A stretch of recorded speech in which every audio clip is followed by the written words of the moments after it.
Hello friends, once again good morning. I'm Srinivas. ఇంగ్లీష్లో కొన్ని నౌన్స్ని మీతో షేర్ చేయాలనుకుంటున్నాను ఫ్రెండ్స్. మొరటుతనం, వాడు చాలా మొరటోడు అంటాం. ఇంగ్లీష్లో దాన్ని ఎట్లా అనాలి? యాస్పిరిటీ అని అర్థం.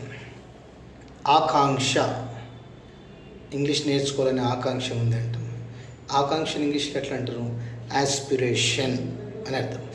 నెక్స్ట్ నిర్భయం, నిర్భయంగా ఉన్నాను అంటాం. అసర్టివ్నెస్, నిర్భయం. నెక్స్ట్ భరోసా ఇవ్వాలి అంటాం. భరోసాని అష్యూరెన్స్ అని అంటాం.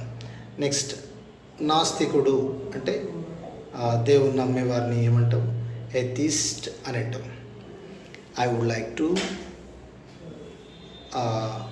to share these kind of videos more and more. So please keep watching and subscribe.